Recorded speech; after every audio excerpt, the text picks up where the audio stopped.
Welcome back, everybody, to This Is My Bourbon Podcast. I'm your host, Perry. It is episode 373, and with me, just like he always is, it's my co-host with the mo-host. It's the Whiskey Mutant. The mo-host? What? I'm just glad you didn't do that dumb voice. What do you mean? No! Eric the Whiskey Mutant, he's here. It's me. Apparently the mo-host. I don't even know what that means. Like hostess. Hostess with the mostest? Yeah. What's the mo-host? Like co-host with the mo-host. That just sounds like you're putting me down. No, You know, you're just the co-host with the mo-host. What? I should have said co-most. Co-most. Yeah. Okay. I'll take it. It's fine. High proof hot day. No, man! Dadgummit, right off the bat.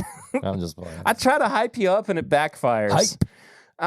We got a big episode for you all this week. It's a continuation of last week's episode, basically, where we reviewed a bunch of Barrell products. And this week we're going to talk to the guy who's behind the magic of those Barrell products, He's the a founder, magician? Joe Beatrice. You could call him that if you want to. Pulls a barrel out of a hat. Oh, that'd be cool. Yeah. I'd love to see that, actually. But it's just a little barrel, like a little Yeah. Christmas ornament. He's like, gotcha. What's your take on magicians' magic? Liars. Cowards. Except Ty. Except Ty Gallenback. Except Ty. He's Yeah. the only one I support. Yeah. I get on board with that take. Yeah. He did steal some of my bourbon once, and he did the little thing, and he stole it, and he never gave it back, and I just let it happen. I think I lost like a $20 bill to him. I was kind of once. scared because I thought it was like he was more like witchcraft. Yeah. So that's when I'm really terrified, when it turns into sorcery. I just let him do it. Yeah. So fair enough. We're also going to let you go to patreon.com/mybourbonpodcast and support the show for as little as $1 a month. We give you permission. If you can, with your discretionary entertainment funding, or funds, however you want to put it. For as little as $5 a month, though, there's bonus content that is over there every single dadgum week. Mondays, you got a bonus episode. Tuesdays, you got the pregame chats and early access to each week's episode that is uncut and unfiltered for your little listening ears. Oh, your little ears. We usually do stuff that is just for the Patreon audience over there as well, that the main listeners don't get to enjoy either. I don't know what we're going to do this week since we have an interview. Maybe we'll ask Joe some Patreon-only questions. And I get to ask them. No, not that one. Not that one. Not that one. Eric, we talked about this. We normally kick off episodes with a segment called Flying Blind, though. It's where we blind each other on something. And Eric's longingly looking at the glasses of whiskey that we recorded a bonus episode on that will be out before too long. I got to stop looking at this stuff. We had a very, very fun time recording that bonus episode. Yeah. We're all out of sorts. We're doing things out of order. It's a lot of fun, but stay tuned for that here soon. I got something I'm going to blind Eric on here in just a moment, if you don't mind. Do it. Close your eyes. Close my eyes. Just, nice cork pop. There was no way I couldn't do that. I'm sorry. So it's got a cork. Well, yeah. Got that. Figured that part out. I pulled a cork out and then I used a sample bottle to pour. You jerk. Close. All right, you can look now. Ugh. I did that thing again. You know you don't have to do that thing. I like it. Well. All right. Okay.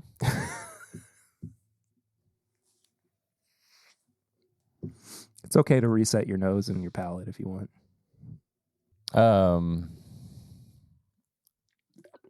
Big bubblegum nose. Yeah. Big pink powdery bubblegum. Maybe a little bit of the wrapper still left.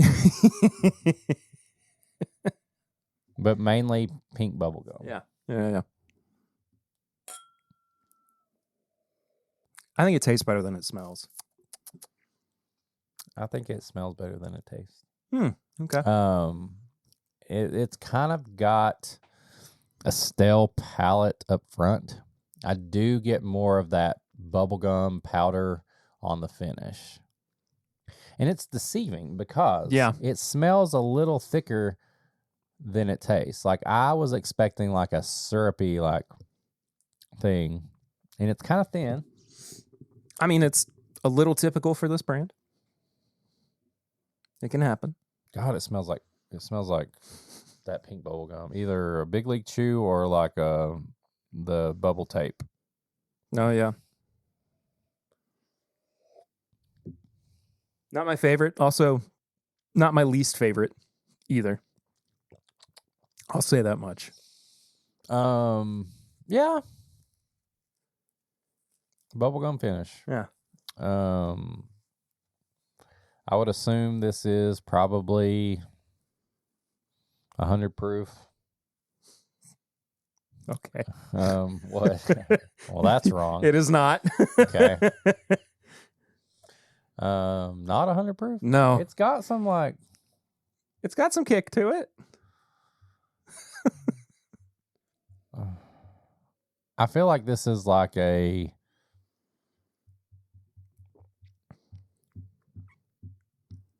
I feel like this is like something that just should be better. Yes. It always. Yeah, like it's got a spice of 100 proof. I know it doesn't finish like 100 proof, but it just kind of feels like that. But it's very lacking in anything. That Basil Hayden 10-year.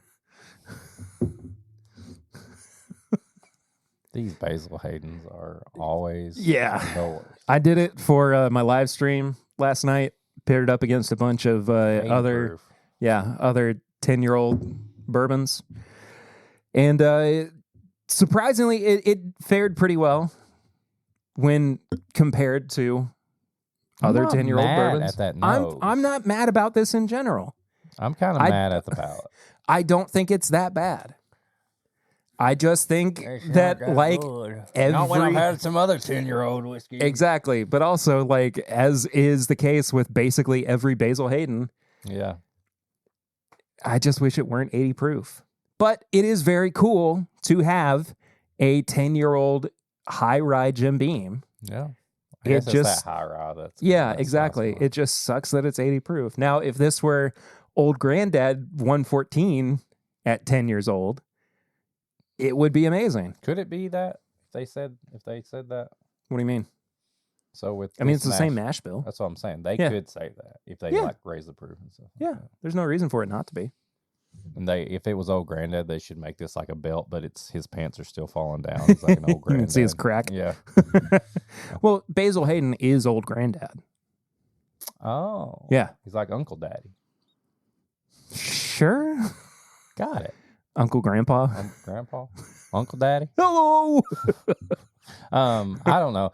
Like this, I didn't know what it was, but it did seem like this should be better than what I'm tasting. Like, yeah, somebody in my chat said it's just expensive 60% bottled water. That's a good point. That is good. Yeah. Oh well, it is what it is. Could be worse. I don't want. Okay. Thanks, man. You get. He's going to have a better 10-year-old whiskey. Oh, okay. What have you been drinking recently? I got to make sure I'm keeping watch on time because we got to... Not a lot. We talked about this on Patreon. Kind of been pouring a little light. It was fun. Last week after we recorded, me and April went to OBC. And I apologize because I don't remember my waiter's name. But he was really cool because I started out with like their...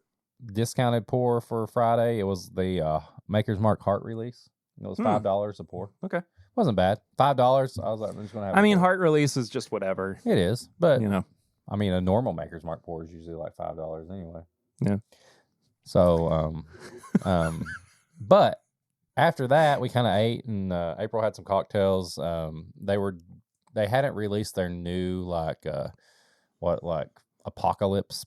Yeah, Wasteland. Yeah. So, but she just he's talking about their craft cocktail menu. Yeah, they do like a theme. Like sometimes they have like video games, or sometimes it's like Harry Potter and stuff. Either way, but only reason I know that that's what it is because Lucy and I are going tomorrow night, and I just looked it up last night. Yeah. So yeah. Anyway. But what's cool about OBC is they're really fun when it comes to bourbon. Most of the waiters will have, you ask them the recommendation or something like this. So what I did, because he talked about how he's been on picks and things like that. So I said, okay, this is what I want. I said, waiter's choice, and I said $20 limit, like. And he's like, okay. So then he asked me, like, what do you like? And I was kind of in the mood for, like, kind of that, almost like a weeded profile, like strawberries, biscuits, maybe a little proof or something like that. He's like, okay. So he went back and he comes back and he's like, we don't have what I was going to give you. I was like, okay. I don't know what it was. He was like, it didn't. Oh, he didn't even tell you? No. But he said to make it up to you, because he was really excited to, for me to try it, but to make it up, I've got this for you. And I was like, okay. He's like, you can do it blind. I was like, I'll do it blind, half of it blind, and then you can tell me. So I was like, tried it. I was like, this is really good. Like, it tasted so good. It had some cherry. Good times. It reminded me of a Buffalo Trace. And I was like, I think this is a Buffalo Trace. And he's like, this is our Blanton's Gold pick. Oh, snap. And he gave it to me at a discounted price to meet my thing, because normally it would be more than right. $20. So I had OBC's Blanton's Gold pick. So good. So good. Nice. The guy knew me. He knew I liked Blanton's. He knew you. He listens to the show. Apparently. He might. I don't know. Could be. It was good, though. We're only one of, 100 different bourbon podcasts in Lexington anymore. We're the only one. Yeah, I know. Monday, I took a day off. Which is a little rare for me, but, most days I'm not really drinking that heavy anyway. A little rare for your character?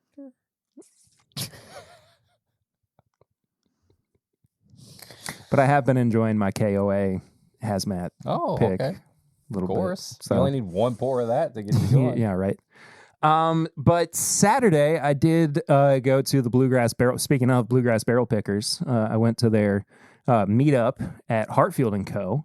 In Paris, Kentucky, and had a good time, not just hanging out with people, including Mike Green, whom I introduced myself to erroneously, without realizing it was him. I've been your middleman for so long. I know, and we've never actually met in person, and you don't fully recognize somebody until you put two and two together that, like, oh, that's what you look like in person as opposed to your profile picture on social media. You know what I mean?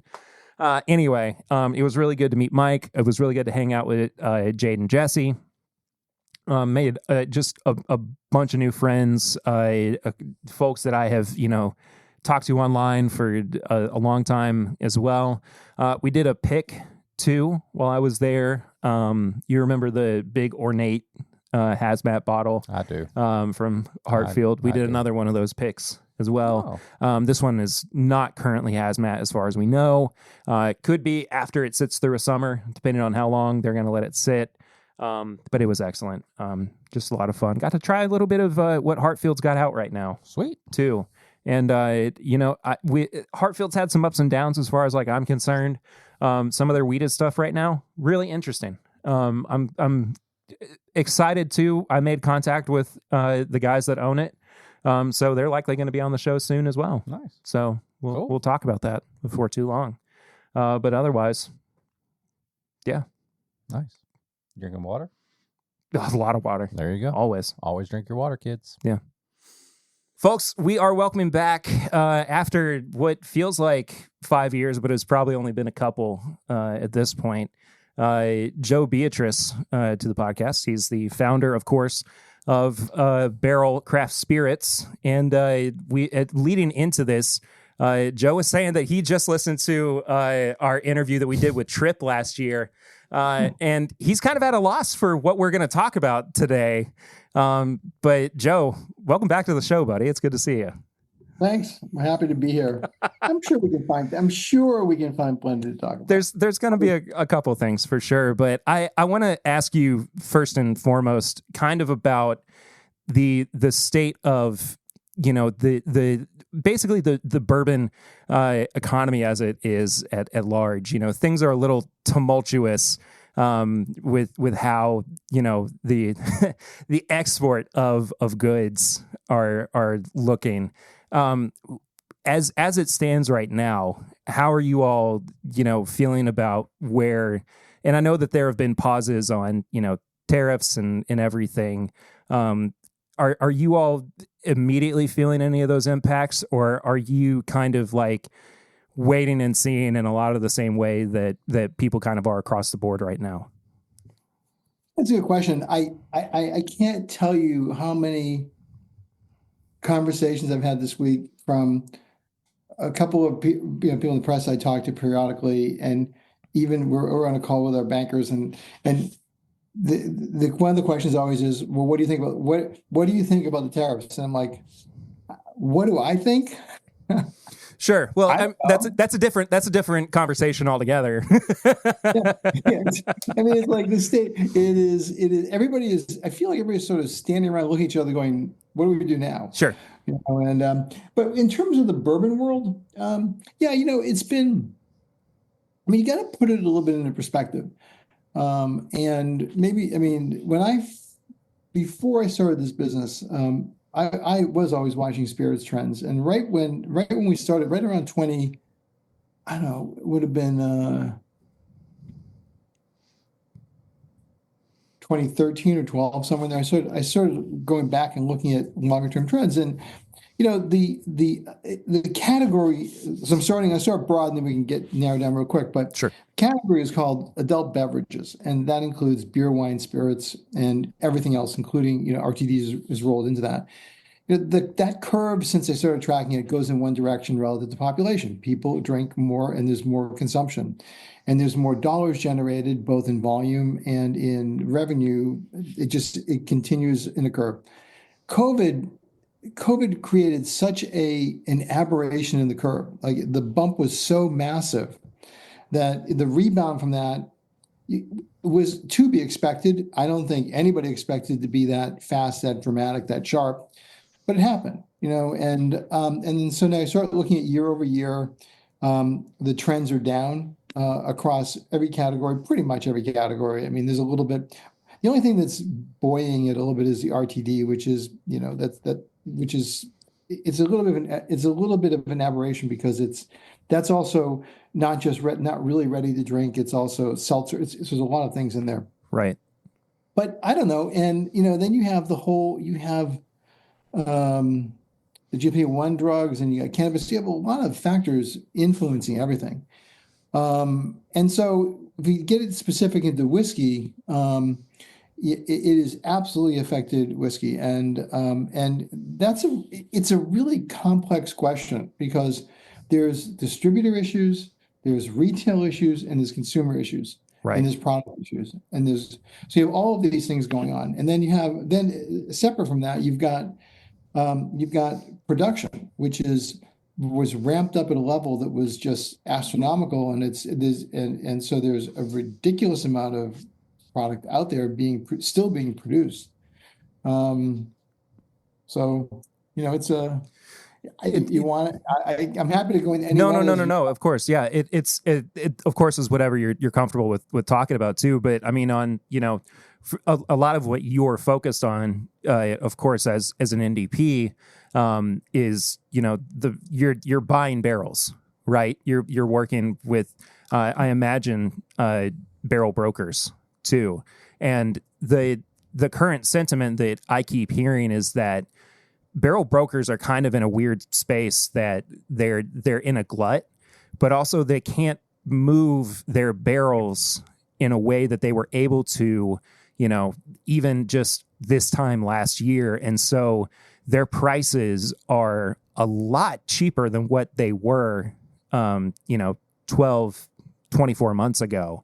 Have you seen any of that? Has that affected your pricing at all with Barrell, or are you all just kind of trudging along the way that you have been? Yeah, it's a little nuanced. Like that impact, that sort of slowdown in the bulk market, has been going on for about a year and a half now, a little bit more than that. And the prior to 18 months, 24 months ago, it was a total buyer's market. I'm sorry, Seller's market. Seller's market. Yeah. because that's where the prices were getting crazy for stuff. And so everything is slowed down to the point where we're not in the market because we have plenty of barrels. Like our barrel inventory is we're sitting in a great place with our inventory because we bought at good prices, and so pretty much everything we have is appreciating, not going down. The glut that you're seeing is less than 5 years old, so you're seeing those prices they're crazy. I mean, you can buy barrels for really cheap at this point, right? Relatively speaking, and there's a lot of it out there. And so the brokers, I know a lot of them, and I also know a lot of the producers, and we deal with a lot of people all the time. And it's the same. I don't know how many of you talked to, but it's basically the same story, right? I have a lot of barrels to sell. Nobody's buying the barrel, and the prices are going down. So, I mean, that's sort of where it is. And the market is different. Where people used to buy large, chunks of barrels. It's small amounts of barrels being traded at this point. Sure. It's just a reflection of the state of everything, in this business. So, and it's difficult. I mean, because you're seeing, I think that the sort of we're in an in between place. Like we're not aligned or owned by a strategic, but we compete with them. Our numbers our numbers are always in comparison to some of the larger strategics, but you're seeing hundreds of brands really having a hard time and losing distribution. That is probably the most untalked about thing that is really significant, because if you don't have a route to market, you have to be selling at your location, and that's it. So you're seeing some of that transition happen. You're seeing with changes at RNDC and Southern for the larger distributors. Sure. All these things are contributing factors. So I know it's tough, and then you've got the same time you've got the industry fighting D2C. Sure. What set you all up for success in that capacity? Because being again a smaller business and truly being owned by the founders, being owned directly by you all. I mean, that kind of seems what it sounds like to me. But I'm curious as opposed to some of your direct competitors. How did that work out for you all? Yeah, I mean,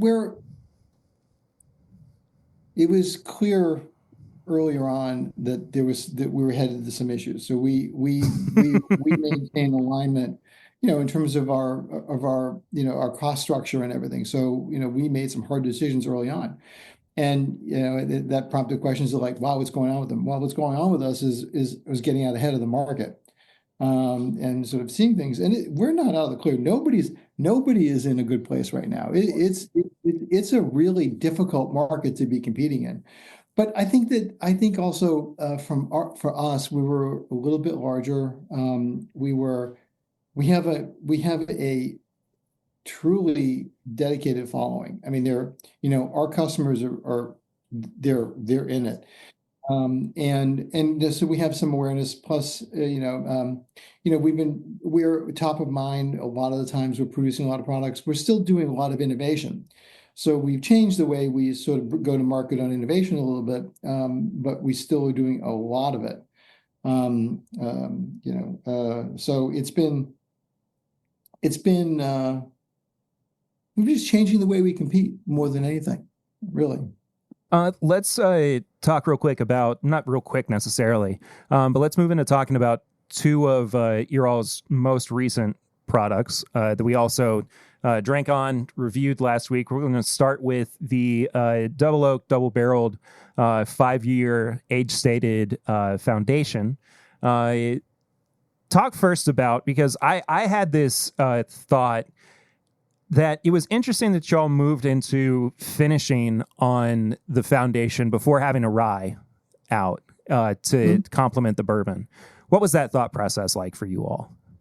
I can't remember. So I don't know if Chris talked with you about this. I don't want to duplicate, but so we've been for about almost 10 years now. We've been doing lots of maturation experiments.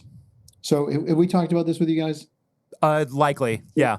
But there's always new people who haven't heard it before too. So we really got into the nuance of what it means to work with wood, and we have done tests from air dried staves from 2 and 3 years old, from kiln dried wood to different kinds of oak, and then different barrels, different producers making the barrels, raising the barrels, and then putting in hundreds of different whiskeys, age, state, mash bill. So, and everything from toast to different chart levels. So we have a fairly deep experiential and knowledge base of what each of these things do. Like what does a 21% 10-year-old bourbon taste like in a heavy toast barrel? So we know, and so that's sort of the basis of what drives everything. And so we design with intent. So in this case, we had the base level foundation that is, to me, it is a super solid 100 proof whiskey. I mean, that's a Wednesday drinking bourbon for me. It's like it's makes great cocktails, and it's really good. It's really good neat or on the rocks. So, I mean, which I don't really drink with ice. I drink it on the either neat or in a cocktail. Yeah. And so we wanted to really push more on the bourbon front first, because we thought that there was a lot more opportunity there. And so then with the double barrel, the frigid maturation, we played around with a lot of different things. It's actually not even the same. It's not the exact same blend. The blend is different on this. It is foundation, but it's different. You'll taste the similarities to it, but it's just different. So we wanted to expand the footprint in the bourbon first. And we wanted to find our double barrel, our double oak product. We wanted it to be accessible. It ranges everything from, undrinkable oaked to you can't really taste it. And so our intent was to get to a point on this where we thought that the threshold of the oakiness of it was really there and it was accessible to people. So because we really see a lot of new drinkers coming into the category into our brand, through this product. It's a more accessible price point. And also, it has all the layered nuance of our regular cask strength products, but it's not as challenging. To me, it is the perfect bourbon because it's it's every day. So that was part of it. The rye, we've got some things we're already working on with rye that I think are going to be. I really like what I tasted. This is my baby right here, the rye batch 1 that I've been milking for a long time. Yeah, that was a great. Isn't that? I love that product. Yeah, I'll probably have some here shortly. But like you touched on something that I always let Perry get in the business talk and the smart stuff. Like, like I'm the snack cake guy, the pouring it over. People tell me stop wasting whiskey over snack cakes and stuff. But you touched on something, and I'm going to be completely honest. Like, how do you deal with somebody like me if he obviously listened. You listened last week. You probably heard me like something about this. Like you said, this is something you made to get people into your brand. But if you got somebody like me who's been there since like Rye 1, like I'm sitting up here thinking like I want it all to be special. And then you get a Wednesday night bourbon and you're like, okay, it's decent, but like you're going to have people like me who I'm like, oh, I know what Barrell can do. Is this one for me, or do I leave this on the shelf for the person to get into Barrell? Like, is that something that like you think about a lot, or is like, or you just like, hey, everybody has their opinion, they can say that, but like, that's kind of how I felt about this was, like you said, it's a good whiskey, but it's a Wednesday pour as opposed to like, hey, I got Barrell Rye Batch 1, or I've got like this first Dovetail or something like that. I'm kind of working my way backwards with Barrell as opposed to somebody like this who's working their way up. You know what I mean? Like, and I don't want to be negative on it all, but I also want to be honest. So how do you deal with that kind of like criticism? Well, okay. The starting point, I think, we're not, nobody is one dimensional in terms of what they drink.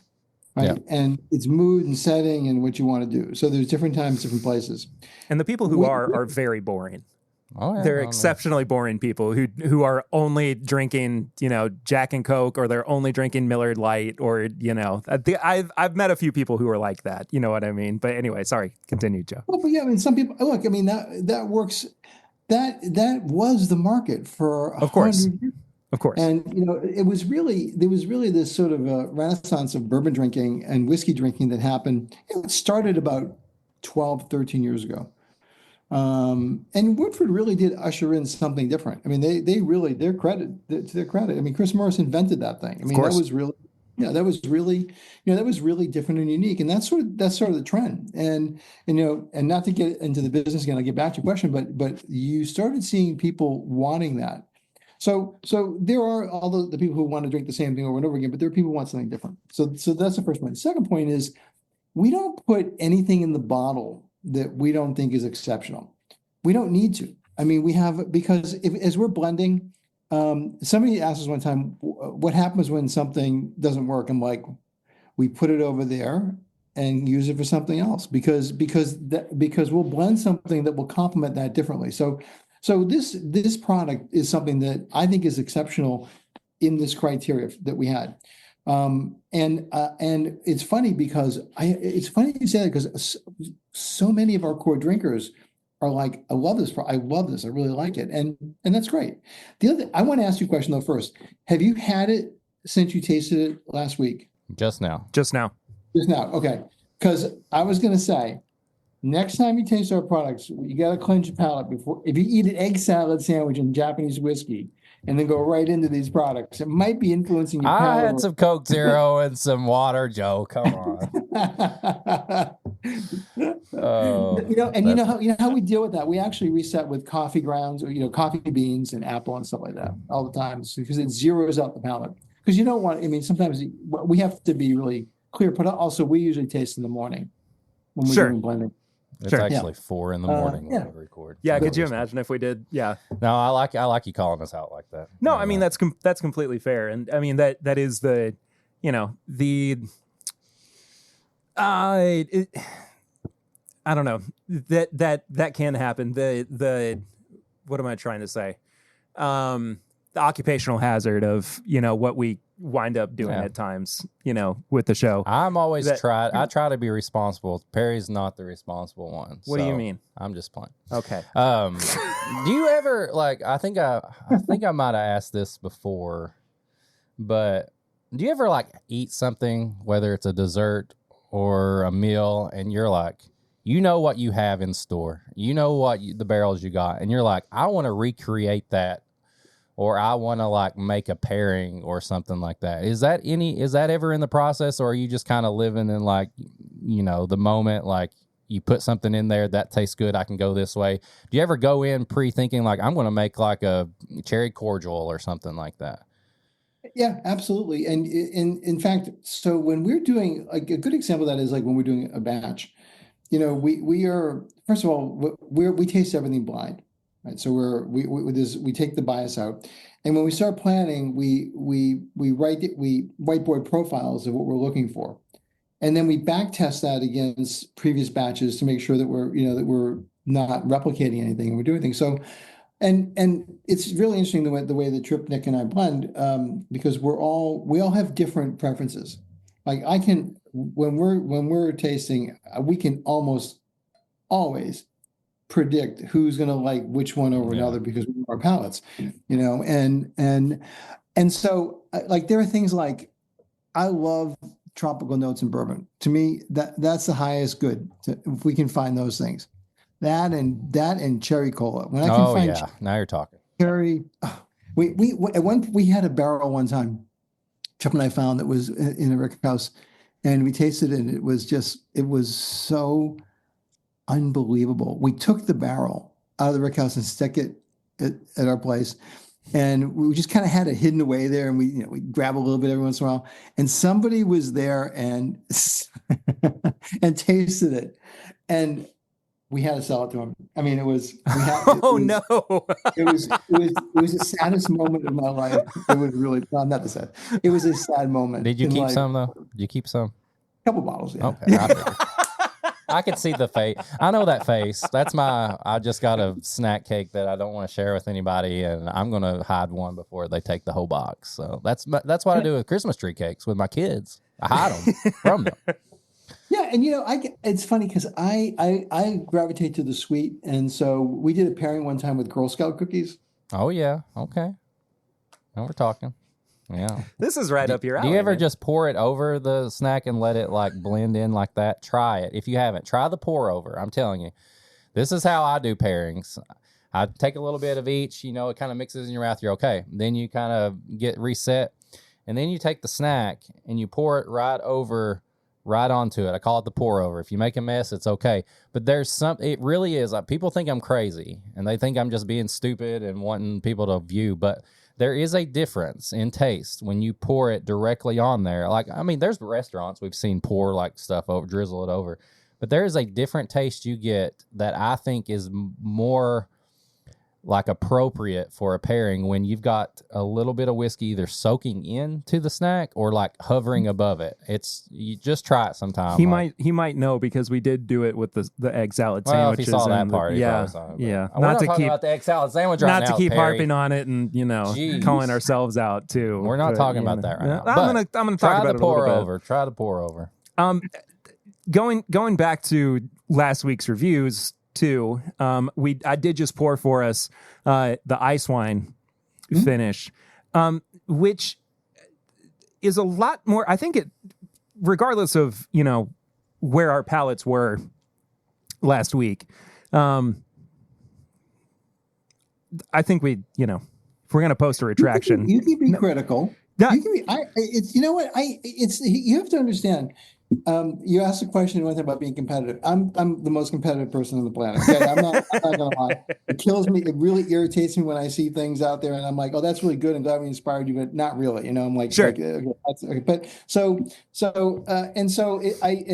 we talk about it and I watch everything I can, and it's like I do take it all personally. Sure. I mean, it's human nature.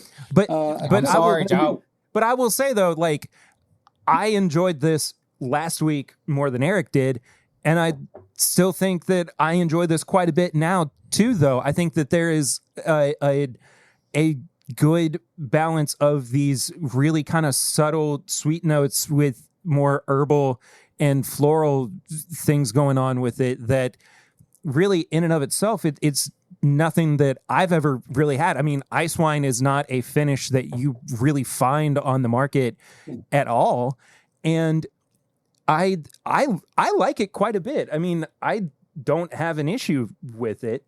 But I mean, you said it in the review. But Eric said it in the review. Okay. No. I'm not like apologizing or backtracking. I'm saying that what I said last week too.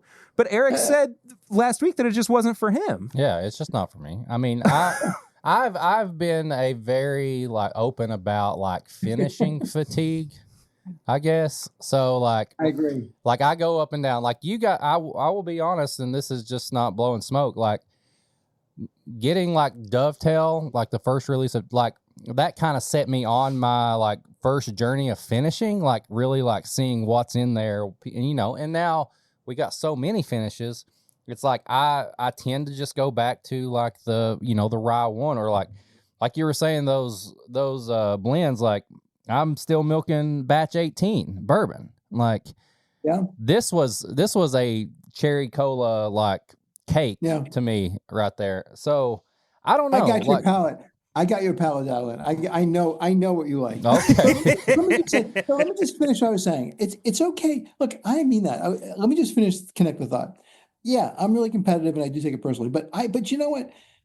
Everybody has a totally different palate and they like different things. Where I was going with originally was we produce what we think is the best possible product we can out of what we're doing.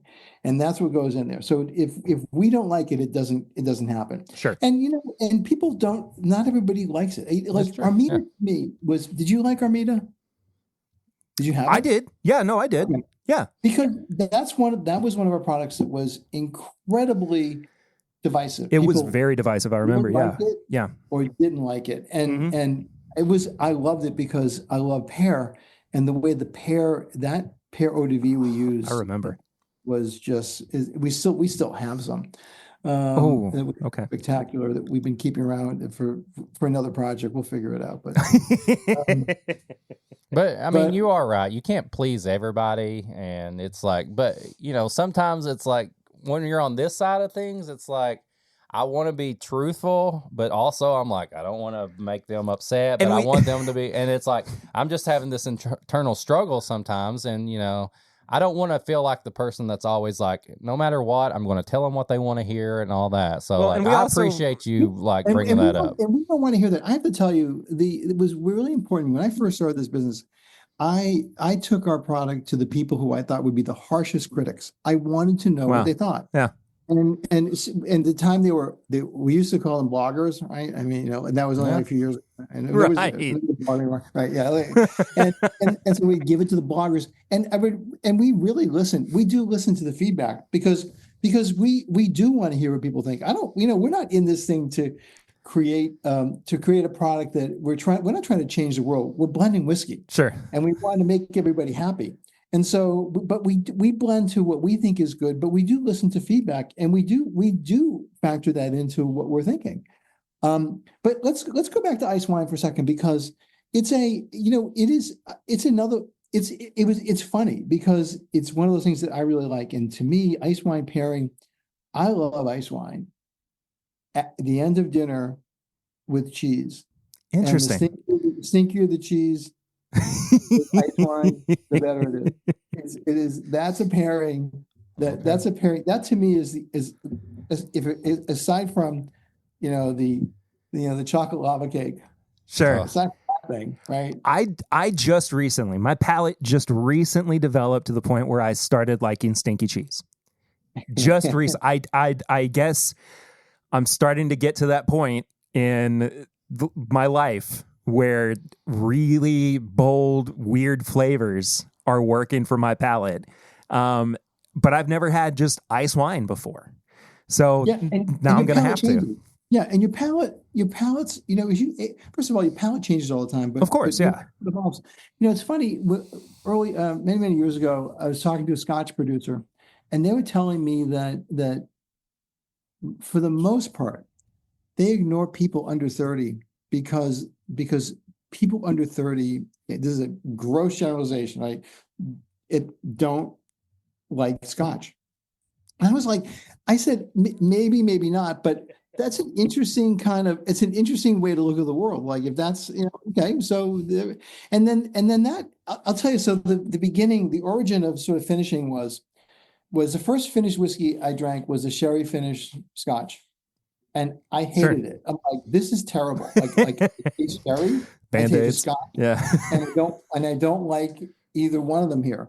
And so it was. We really thought about this and said, I want to. And Dovetail to me was one of the first experiments in that I wanted to create something that if you couldn't identify what the finish was, but it enhanced it, I would be happy. And that's why we moved toward. That's why there's a subtlety of our finishing that's a little bit different. That we're trying not to. We don't want the sherry to ever come through. Right. We either just released or about to. Because I'm like in time. I'm working in the future, and I think we're just shipping in the market our cask finish series, the PX one. Oh wow. Yeah, I'm curious what you think, because I think that might hit your sweet tooth. But it's funny because ice wine is very sweet. I really need to dig into this. I really need to dig into you and the ice wine one. I'm really curious about this. And it's not. I mean, it's not. I'm not trying to change your mind. I'm really curious about what you're getting. I think, yeah, I want to hear a little bit more about your actual like notes and where you find your palate on it as well. So you just poured this a little bit ago. Yep.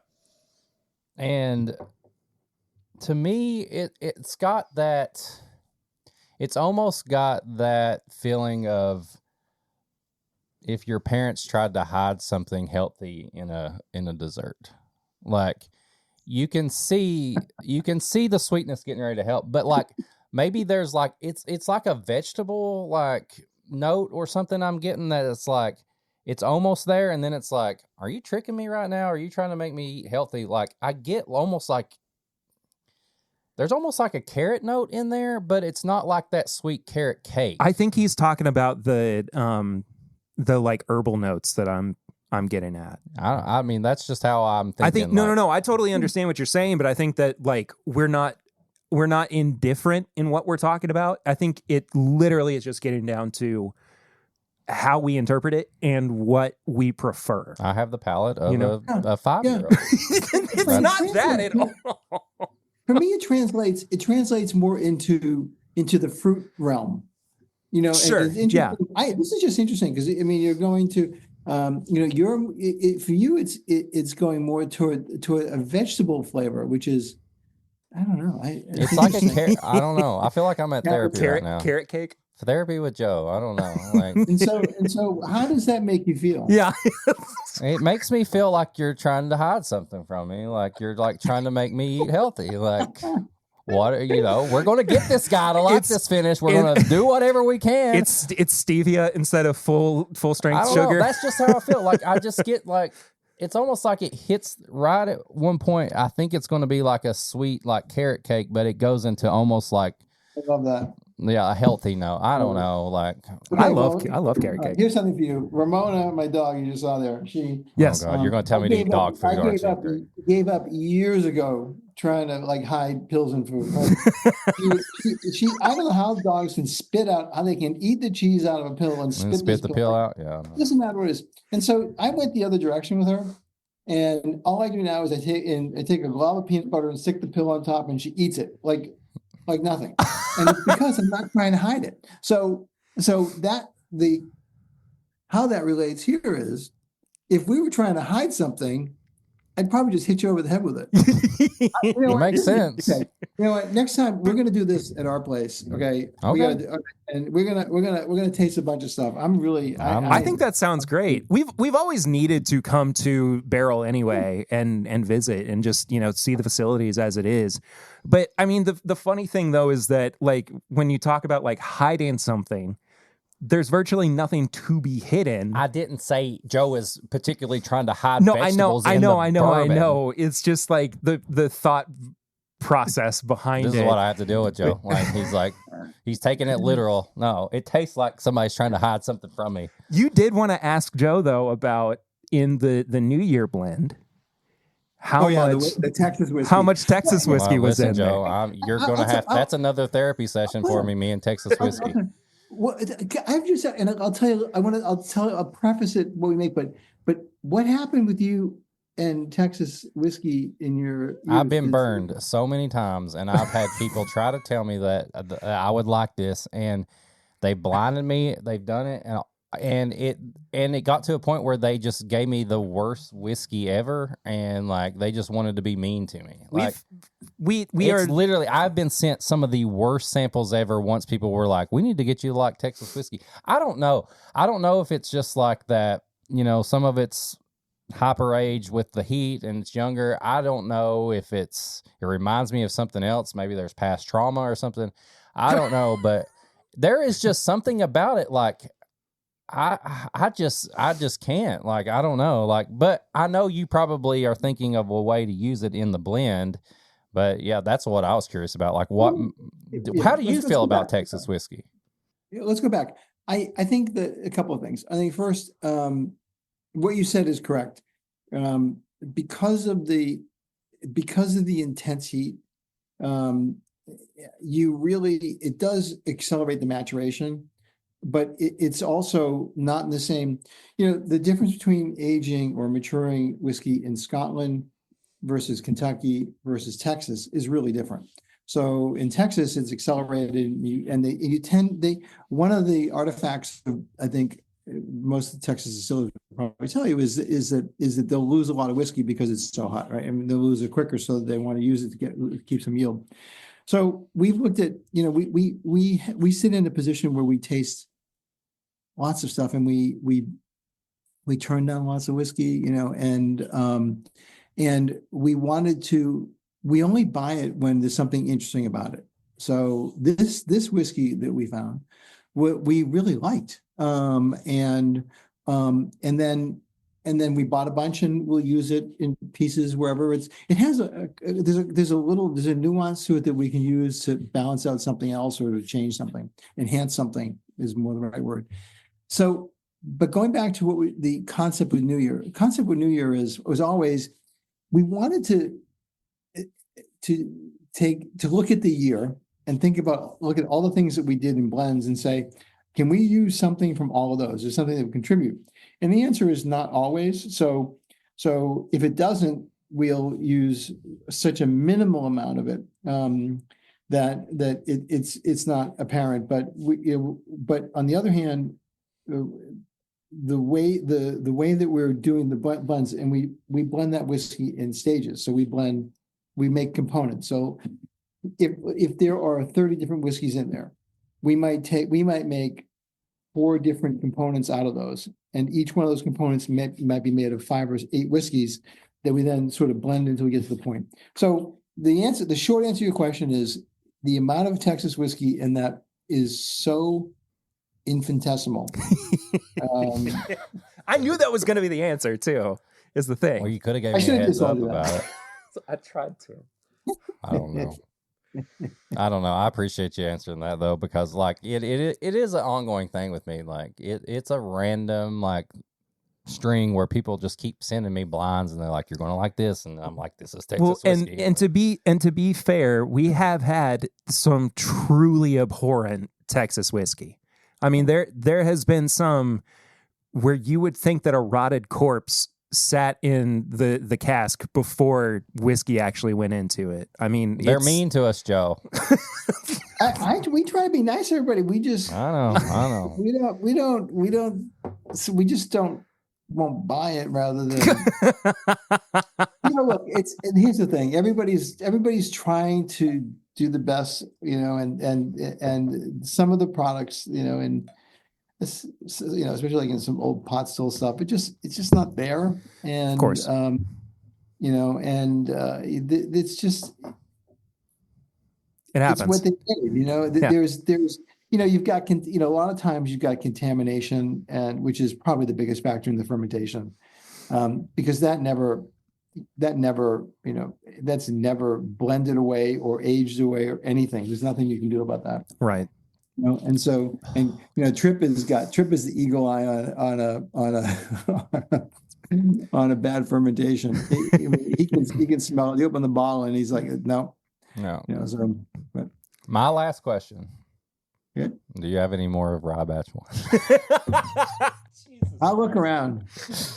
I just had some. It's so good. It's funny. I'm really glad you like it. It was one of I have to tell you, behind that story, behind Batch 1, was it was at a time when pretty much rye was 95.5, right? I mean, it was rye. If you want to taste rye, you just taste, 5-year-old MGP 95.5, which is right. One of the best. It is an outstanding product, right? I mean, they are one of the best producers in the world of making whiskey. They are. I mean, and the irony is, when we first started, it was like, it's in the end, there's MGP in this. I don't want it. It's that institutional crap. And I'm like, this is really good whiskey. And then 8 years later, it's like, do you have any single barrels or any MGP old stuff? But anyway, so we intentionally did not want to make a 95.5 product. That's why if you look, I can't, isn't it, it's like, there's a lot of 51 in there. Does it? I don't even know if it says. Well, I don't. This is one of the earlier batches where you all didn't break down what's on it. I mean, the furthest it goes is that it's the youngest is 4 years, 6 months. Yeah. Yes. And so we use, that's all American. And I mean, you know how many releases we've done? True. The fact that you can recall any of this is pretty astonishing, to be honest with you. Keeping you on your toes, Joe. I'm trying to find this, if we have it right. I can't get to it quickly. But what was interesting about that was we intentionally went with several different mash bills of varying degrees of percentage of rye, up to I think we even went higher. But there's a couple of different ones in there, and we intentionally wanted to blend something away from the traditional 95 one. Batch one rye to me it's always a great one. Mm-hmm. Yeah, we have an idea on something. It's not. It's just something that we played with. I can't. It's too far from production because, but it is a. So close. It'll be a very unique. If we pull it off, it'll be a very unique rye. I'll be curious, and I think it might appeal to your palate. Okay, well, I'll be ready. That's good to hear. I'll say it's not going to be for a while, but yeah, it's we have like 100 projects. I'm like a little kid, Joe. Like you tell me now, I'll remember it for like 3 years from now. Trying to get remember that time you said I would get that toy or something like that. Yeah, trying to get a peek at your Christmas presents. But the most recent batch of rye was batch 4, right? Yes. So you all are taking a lot more time in between batches with your ryes as opposed to, most recent batch of bourbon was 36. Rye's an odd one. It's almost like in the last year, rye consumption has gone way down. I don't know interesting. Why. Yeah, I think it's more. I'm sure somebody will say that's not correct, but from where I sit and what I see, the amount of rye that's put out there is far less than it was a year ago, and I think that you're seeing a little bit of a consumer trend away. Bourbon Empire, Reed Mueller's book, he talks about rye and bourbon, the differences. I love that he said bourbon's a symphony and rye is a jazz band. It's a one note study, and I think it's pretty good. Yeah, I like that. Yeah. I like that a lot. That's a good one. I look forward to whenever the next batch of rye comes out, but also every batch of bourbon has always been just this. And I know that we talked about this the first time I had you on, and we talk about this with Trip too. I've talked about this both times that I had Trip on, that everybody's got their favorite batches. And so I had always kind of am looking forward to the next batch to go is this my next favorite batch too? And I remember just with 36, it was another one of those hitters where I was it was incredible. It was one of those that kind of went back to, the era of the first 10 and then 15 through 18, where it was 21's good too. 21 is incredible. I have that over there. Yeah. Yeah. We had, we were cleaning out some of the storage because, we have to keep retains and stuff. And we sick a few cases away. And right around the time of Kentucky Bourbon Festival, we found two things. We found 5 or 6 cases of 21 and I think 2 cases of the first gray label. Wow. And we just sold them. I mean, we put them out there and sold them. I walked out one day of the store and I'm like, what happened here? Where'd that come from? Yeah. Surprise. I said, did somebody go to my closet and take that out? Joe, we didn't want to tell you about it, but we knew you weren't going to miss it. On the other hand, I am really of the mind that we produce bourbon to drink, not to sit on a shelf and get to us. Of course. Just drink it. It's not, you don't need to save it forever. I mean, it's not going to go bad, but you might want to drink it and enjoy it. Well, that's the funny thing that we run into is that we do get sent so many different things, but also we're bourbon consumers too. We have our favorites that we wind up buying, and so we wind up with a stockpile of so many different things that, yes, even though we do have half a bottle of 36 left, it's still one of the best things that we got sent last year, and we did absolutely love it. So it's taking a little bit longer to get through it, but it will eventually be killed. It's yeah, and I agree with Joe. It's like, and just to add to what he said, it doesn't matter at the end of the day. It doesn't matter if I don't feel the same way you feel about this. Like, we're still having a conversation. Like, the thing that made me and Joe talk about ice wine finish was the whiskey. Yeah, for sure. And it's like, for sure, that's the cool thing about it. Like, at the end of the day, Barrell bourbon has so many different things that you can either I like, he likes, we can at least talk about it. And I think people forget about that. It gets all into like, people, one person says this, one person says that, you get mad, but it's a conversation. And like, I just keep whiskey fun, like keep it fun, like keep it, the conversation going. Yeah.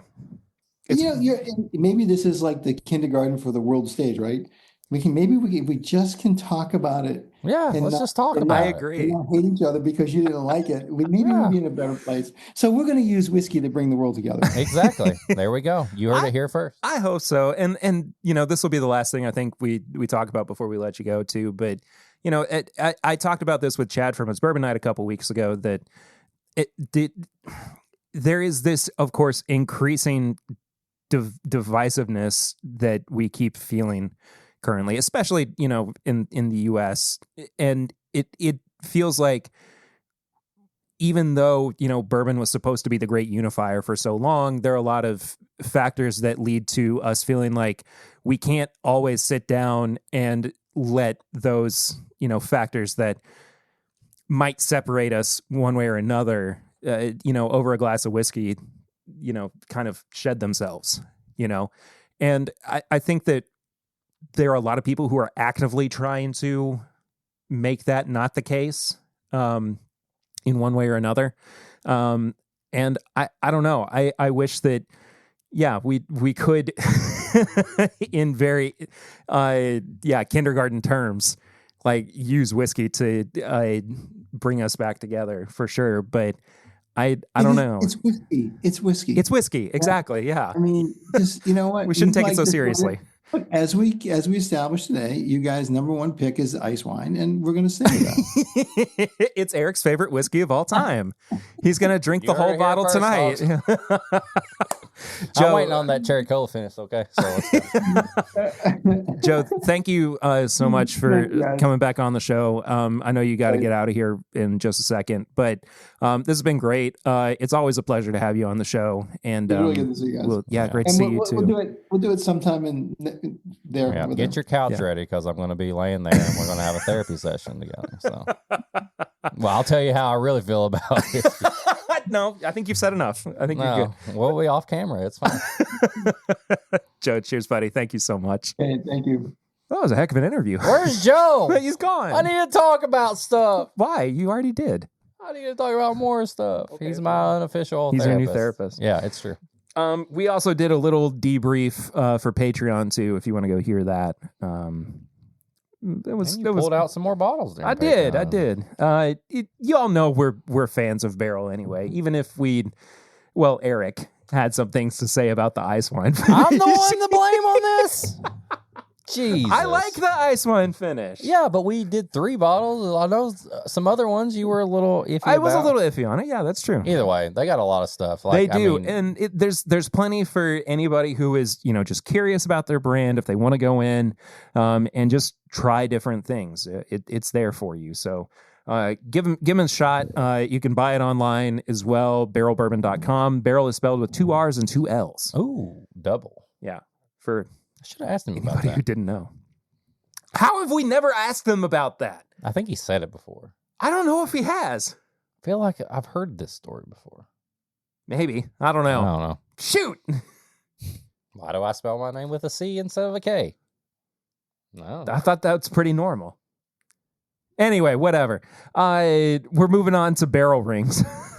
It's the portion of the show that you can be a part of by calling in or leaving us a text message or voicemail.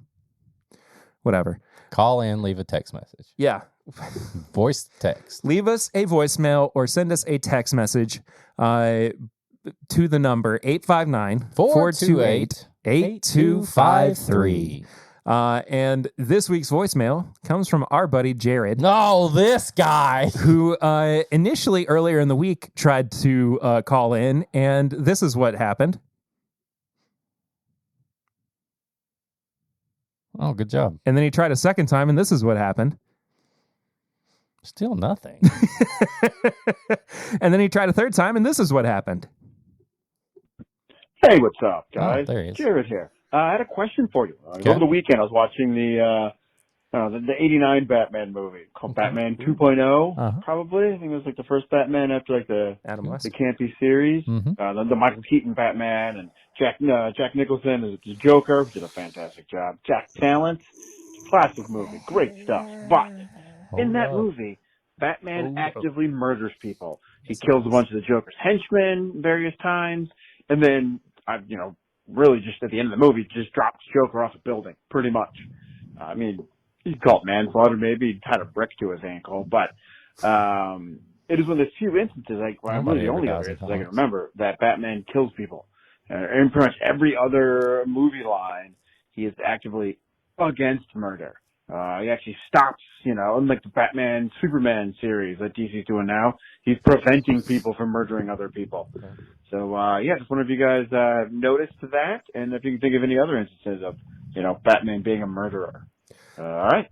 I think that's a thing in like every comic book. Like even if you read a comic book, there's so many panels that you got to say that guy's not breathing. I mean, anymore. yes. Now, the general understanding is that Batman's mantra in the comic book, though, is that he does not kill, right? This isn't the comic book. I understand. I'm just clarifying based on what you just said. This is Sleepless in Seattle. No. What? In the movies, though, it is pretty well known that he does not abide by the same principles. Different universe. I will point to a couple of different instances. First of all, Jared already mentioned the Batman 89 movie, and also the follow-up to it, Batman Returns, where it is very obvious that he does not care and he kills people. A very good example is the scene where he is fighting off a bunch of the Penguin's goons. And he drops like a bomb in the hand of one of the like clown guys or something. Wow. And he just kind of smiles. And it just was the hand, though. Yeah. It didn't. He's still alive. Okay, sure. If you also go and watch Batman v Superman, Dawn of Justice, or whatever that movie was called, doesn't matter. I'm not going to go back and watch that. The extended cut's not too bad. I'm not watching it. Batman just pancakes guys throughout that movie. I mean, he's branding people. He's running over them with the Batmobile. He is shooting through walls. I mean, they're dead. There's no way they're not dead. It's comic book universe. They're okay. It's bad. They're just in a hospital for a long time. They definitely didn't have kids that they were trying They're to just support. in a hospital for a long time. Whatever. Hello. Eric and I just bumped knees for a second. There's also, I think indirectly or directly, I can't remember exactly, a result of Batman killing in the Batman v Superman movie. That happened because Zack Snyder saw a Mr. Sunday Movies video called Every Time Batman Kills. Or a Batman kill count video. Do you know about this? Mm-mm. So Mr. Sunday Movies made a video called like Batman kill count in movies or something. And it basically just went through like every time in movies that Batman murdered somebody. And so Zack Snyder like saw that video, and the reason we know is because he got interviewed after the movie came out, and he was like, yeah, I saw this video on YouTube, and this guy like pointed out all the times Batman like killed. And on the Weekly Planet, James and Mesa are talking about it, and they're like, you realize that Zack Snyder like saw this video, and you're the reason why Zack Snyder let Batman kill in Batman v Superman. And I mean, it's like over 100 murders that he commits on screen or something. It's crazy. Also, two more things, and we'll move on. One, Adam West was not the first on silver screen version of Batman. There were serials that were in the 40s. Serials. Like you have to go to the movies every week in like different installments. Gotcha. The first one was in 1943. It was just called Batman. He was played by Lewis Wilson. The second one was in 1949. It was called Batman and Robin. He was played by Robert Lowry. That's the one I've seen. It's really not very good, but it's also from 1949. And I don't know. I've seen it a few times. It's kind of endearing. It's just very low budget, of course. Instead of, you know how like Batman is usually portrayed as like having his ears go like straight up in the air. Are they floppy? They're like on the side Out. of his head and they go out kind of like, I kinda like that. like an alien or something. I like It's very that. interesting. Okay. I would encourage you to go and watch it. Also, the first time Superman shows up in Batman v Superman, he flies through the wall and just obliterates a regular human man into what I imagine is No. a pile of goo. No.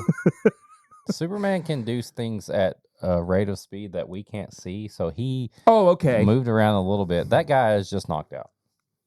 All I right. don't know why everybody gives Superman a hard time. We don't even know what he can do.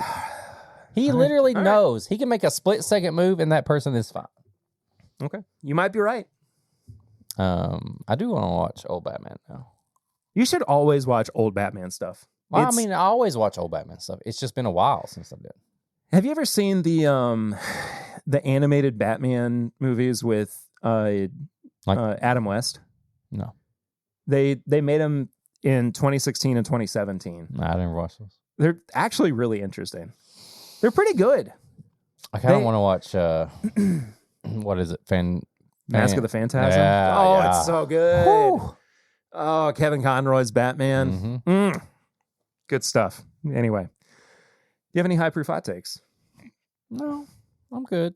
I haven't done anything to offend you this week. Mm-mm. That's No, fair. Everything's went well. Good. That's wonderful.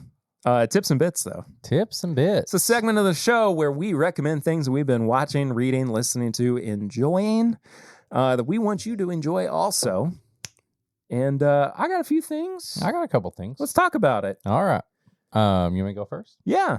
All right. So, I don't think I talked about this, or did I? Did I talk about Captain America?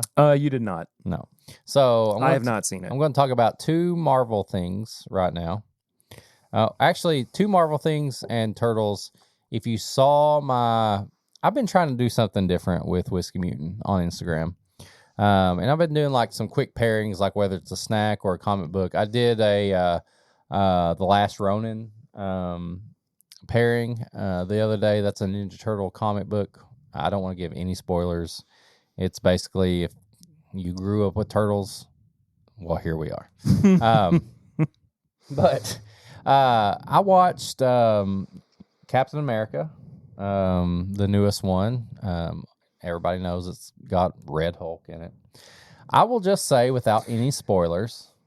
Can I just say Red Hulk was spoiled for me back in like March of last year? I even got spoiled Because by it. I of- don't even watch No. trailers. Because of a McDonald's toy that my daughter got. Nice. Way to go, Eden. And she goes, Daddy, I want you to have this. And it was the Red Hulk. And you're like, what the? I was so mad. Now, I'm not going to see Captain America for a while. I think you'll enjoy what I have to say. Okay, Here. fair enough. I think it was fun to watch in the theaters. There were some good scenes that were like theatric, but let me take that back. You'll have to edit that. Don't beat yourself up if you didn't watch it in the theater. Yeah, I'm not This making any this effort was to go see it right now. easily a straight to Disney Plus movie. Yeah. It was fun. It wasn't anything bad, but it wasn't our normal, like, over the top Marvel movie. Yeah. I still stand by Captain America: Winter Soldier being the best Captain America movie ever. Now let me preface something real quick. Just I need to say something. I'm sorry. The reason I am not going to see it in the theaters is not because of Anthony Mackie as Captain America. I love No, Anthony Mackie as he's Captain great. America. I'm just not going to see it right now. No. Why It's- would you know? I just wanted to clarify that. He's great. I don't have any. I have no problem with I that. have at no all. no issue with Falcon turning into Captain America. Like, that's not the thing. I just think this movie itself felt like either a straight to Disney Plus or we got a 3-part like special event. Yeah, I just like there are other things I would rather there wasn't enough. spend my time doing. Yeah, there wasn't enough to make me feel like I had to watch this in the theaters. Mhm. So I would say That's what I you're keep okay. hearing. Just wait, watch it. It's fine. It's fun. I think you'll have a good time if you're a fan of Marvel movies. Yeah. Now, let's get into the bread and butter here. There's 2 episodes of a show that just came out on Disney Plus called Daredevil Reborn. And I thought it was Born Again. Born Again, sorry. Isn't Reborn in one of the comics? Yeah, isn't that the Born Frank Again. Miller? Yeah, Born Again. Sorry. Anyway, Disney Plus Daredevil new series. It's a continuation of the Netflix series, which was phenomenal. I was nervous. I was extremely nervous. I was nervous because there was something about. So Netflix did a great job with Daredevil. All those, vigilantes, the Punisher, Iron Fist, all that stuff. They did a great job. Daredevil definitely stuck out as the best. So I was nervous about this. And I will tell you, within the first 5 to 10 minutes, I was still nervous because they kind of, I'm not going to spoil anything. They kind of Marvel Disney Plus'd it up with like an opening sequence of him. Like, it almost felt like it wasn't like that. Netflix did it like real gritty. It didn't feel like CGI or anything. And they gave him this very like superhero, Like Gumby. Yes. Yeah. And I was like, oh no.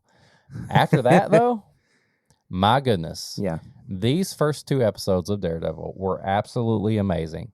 There is a diner scene between Matt Murdock and Fisk that is some of the best television ever. The end of the second episode, he does this thing where he quotes a line and then something happens and he screams, and I said, I felt that. Like, I felt that for him when he did that. It was amazing. So I no longer am nervous about Disney Plus's Daredevil. I think it's going to be great. And if you were a fan of the Netflix, don't worry. And if you haven't watched it, please go back and watch the Netflix series and then get on board with the Disney Plus, because here we go, baby. This is good stuff. It's been awesome so far. Daredevil has always been one of my favorite Marvel characters. Just a street level, gritty superhero delivering on, his mission to uphold justice. Yeah, I suppose is excellent. I love it. This interpretation has always been phenomenal. I think Charlie Cox is perfect for the role. Loved the Netflix series when it originally came out, and whatever process they had to go through to get it to where it is now, I think is exactly right. Unfortunately, of course, they had to scrap their first go at it, which was like a 24 episode series. Yeah. And I'm, now it's like 10. I'm not going to question anything. No, I don't have any keep it problem going. with it, as long as it's good TV. I finally got around to watching one of my most anticipated movies of 2024, Nosferatu. Oh, yeah? I loved it. You see that Dracula weenie? I did. Okay. I've not watched it, but I know It's there's a Dracula really, weenie. really I know there's a good. Dracula weenie. And she goes, I know that part. I enjoyed it a lot. I had a great time watching it. So much so, like, it was on Peacock. And then I just immediately was like, I think I'd like to actually own this. And so I just bought it? And then I bought it On a DVD? Yeah. On a VHS? No, dude. Like it was like a Blu-ray, but Come on. I also got like it was the Blu-ray and digital copy That's cool. too. So, really good. I love Robert Eggers anyway. The Lighthouse is one of my favorite movies. Oh, I love that. Like just hands down one of my favorite movies of all More time. weenies. Are there any weenies in the Well, I Lighthouse? mean, they're naked. He's naked. There's boobies. There's naked. There's a little bit of boobies in the He's Lighthouse. naked at the end. I don't know if you see Schlong though. But you know it's there. That's different. He's a naked old white guy. The thread continues. Another Willem Dafoe movie. The thread continues. Yeah. Yeah. And Theo Vaughn's been putting out some good podcasts recently too. Yeah. So I think that's it. Rat King, baby. One love. I don't know. I do know something. I do know too. You should go to patreon.com/mybourbonpodcast where you won't get old white weenies. You'll just get us doing bonus content. You get so much stuff. You get this episode uncut with some bonus reviews that we did. You get some pregame chats where we get ready for the main episode. You also get a bonus episode. It's either going to be Pours from the Floor, where we finish in a bottle that's taking up room, or we get Samply Irresistible, which we did this week, or we have a brand new bottle we've never had, and we do Pop Chicka Wawa. Gets a little adult in that, but it's the first crack on a bottle. And it's also the first place to get all things, updates, anything that we would do before the main listeners. You get it there on Patreon. $5 or up, you're there. Pretty much. Yeah. You want to follow us on social media? I'm at PRitter1792. Eric's at Whiskey Mutant. You want to follow the show as a whole? Out. It's at My Bourbon Pod. You can check out all of our apparel and merchandise that I design at bourbonshop.threadless.com. Mic drop. Yeah, I mean, nobody else does it. It's me. It's true. You want to send us a question or comment? You can do so by sending us an email. This is mybourbonshop@gmail.com. Send us a voicemail or a text message to 859-428-8253 for our Barrel Ring segment. If you would also like to send us samples or just a random package of assorted goods, we have a P.O. Box. That's P.O. Box 22609, Lexington, Kentucky, 40522. And leave us a rating and review on your podcast app of choice. We will read it out here on the show. Whether it's good, whether it's bad, preferably 5 stars, but it doesn't really matter. Either way, we'll read it out here on the show because we appreciate any and all reviews. Do you think they're scared to do that? Yes, I do. Why? Same reason they're scared to call in to Barrel Rings. We're going to... Do people really think we're mean? We're just having fun. Yeah, we have a good time. Whether you're negative or positive, we're just having fun. Yeah, but this has been a good time, and we appreciate Joe Beatrice I need for another therapy session. I know you do. We appreciate Joe for being on the show with us again. We appreciate you all for listening or watching. Like the video on YouTube if you haven't done so. Subscribe. Bonus episode coming soon. Bonus episode coming out real soon. No spoilers, but you're going to want to stay tuned. Hit that bell notification so you know when it comes up. See you real soon. Until then, I'm Perry. I'm Eric. And this is My Bourbon Podcast. I really blanked out for a second. I know you did. I did all my Patreon stuff, and I said, I don't really know what happened. Like, I know people are listening like, he's drank too much. I really haven't. Like, I saw your face, and I was like, well, guess I'm up. If they could see everything, like, we've left so much. Like, we poured really light. Like, I honestly blanked out. Like, I was like, okay, Patreon, I did it. And then I just stopped for a second. Like, I really blanked out. I don't know what happened. Okay, bye.